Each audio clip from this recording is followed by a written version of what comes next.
has been made used to gaslight Hindus to hate themselves. This is much bigger than killing a person. It is first killing the person and making him hate himself, which is such a big damage. Like this, they dismantled the unity of the whole Hindu civilization. When the Hindus got dismantled, they took away the sovereignty and broke the nation, broke the 56 Hindu nation into fragments. Of course, these are our history, but what is happening today? See, the KAILASA is the most vulnerable to all the decisions. They have attacked, they are the most victim for this decision. Today, KAILASA stands, the Supreme Pontiff of Hinduism stands for the revival of all these ancient enlightened Hindu civilization nations. By this, however, this Hindu mystic media elements narrative states that KAILASA is a cult and is a fictional nation. By uttering this, it is fundamentally violating the fundamental rights of the 2 billion Hindu diasporas. By stating a nation fictions, it is removing the fundamental rights of the 2 billion Hindu diasporas. In fact, the CTA, the Criminal Trials Act, is no more applied to individuals or communities. It is now being applied to the nation of KAILASA by calling it as a cult. Just because of the practice of Hinduism, just because of revival of Hinduism, just because we are the indigenous Hindus reviving the true glory of Sanatana Hindu Dharma, they call us a cult. Is this not shameful? Are they not ashamed? This is what is racism. This is what is xenophobia. None of which exist in Hinduism. How can racism exist in Hinduism? Let us see what this report has to tell about this. Shame on the anti-Hindu medias and shame on the yellow medias, because they never stood for the truths. They always been influenced by the deep state elements who fed them with all their money, political influence, and they have continuously attacked all the Hindus, Hindu gurus who stood for the Hinduism. So what is the main reason for the attacks of the Supreme Pontiff of Hinduism? Because he stood for Hinduism. He stood for reviving a sovereign Hindu nation. Now let us understand what was lost and how much was lost.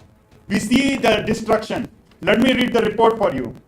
The Hindu Holocaust has, for the last 2000 years, gone through a massive destruction, resulting in loss of 56 Hindu nations that spanned over 6 million kilometers square of Asia. This resulted in the loss of more than 500 million lives.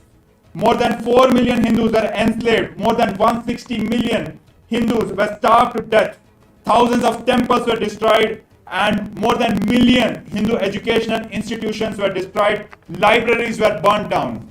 Yes, these numbers are very important, not only for the global viewers, even for the neo-Hindus, because they doesn't know about the history, because the very history has the very Hindu Holocaust.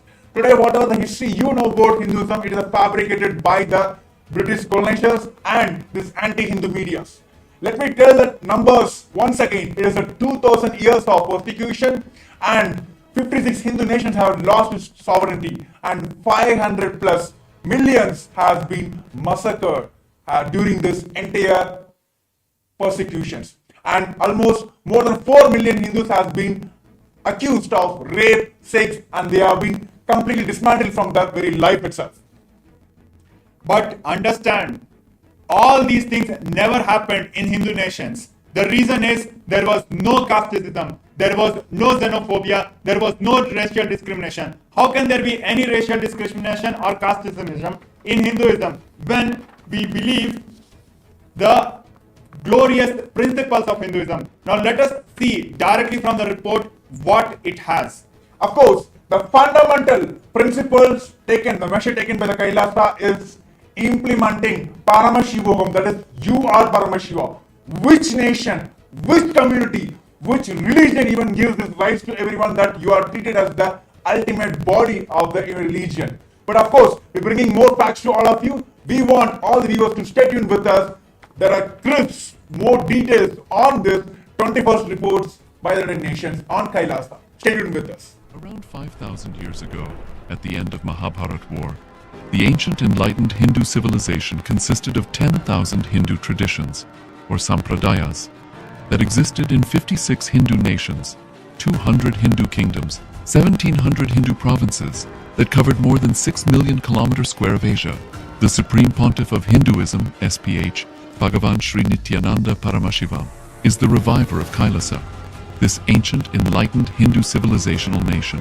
KAILASA is an unbroken cultural, religious, historical, civilizational, and sovereign continuation and revival of multiple of these historical Hindu sovereign states and Hindu ecclesiastical entities.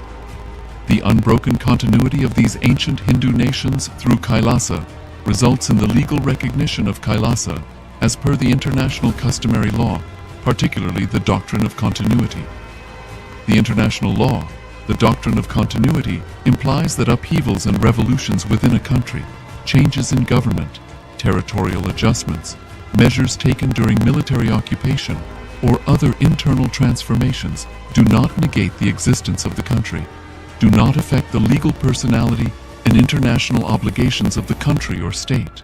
The Vienna Convention on Succession of States in respect of treaties, 1978, addresses these principles of the doctrine of continuity as it outlines international law during situation of state succession or continuation.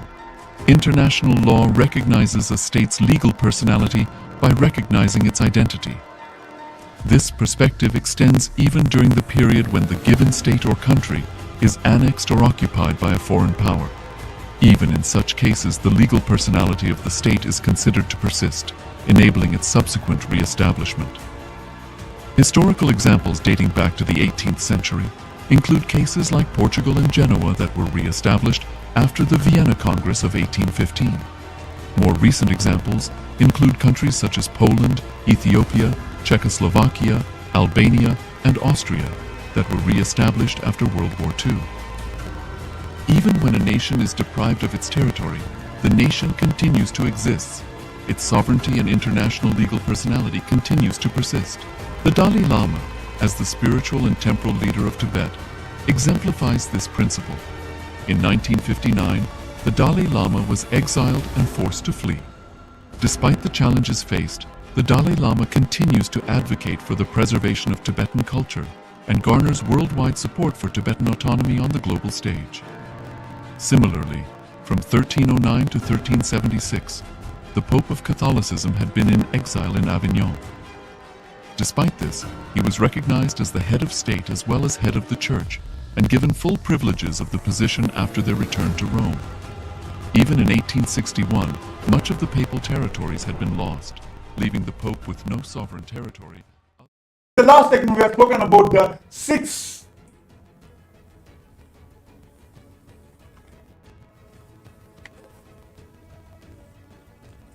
Now we are back and continuing on the release of the 21st report of KAILASA by the United Nations. So we have been going through the persecution that the Hindus have gone through in the last 2000 years, and particularly in the last 200 years. We understand that more than 6 million kilometers square of sovereign territory was lost. We understand 56 Hindu nations were lost. We understand 500 million Hindus were killed. But we do not understand, we still do not understand what was really lost. We need to know Hinduism, we need to understand the gifts of Hinduism to understand what we have been gone through. So let us understand directly from the report what it has to say. Yes, the very fundamental reason why KAILASA exists, why KAILASA has to be revived, is to tell the world that humanity, the superconscious breakthrough, is available for the humanities. And here are the policies and the measures taken by the Supreme Pontiff of Hinduism and KAILASA to eradicate the racism from the entire humanity, not just from the Hinduism, from the entire humanity. The first principle is Vasudhaiva Kutumbakam, the whole world is my family. When you bring this policy in your country, how a wars can be induced between countries and countries. So let us understand by this principle. Many of us know Vasudhaiva Kutumbakam means whole world is my family, but we need to understand the word itself, the Sanskrit word. Vasudhaiva, Vasudha, Mother Earth, Kutumbakam, the family of Mother Earth. Just by translation, you will understand how beautifully the Hindus cognize. Our ancestor had powerful cognitions about the world.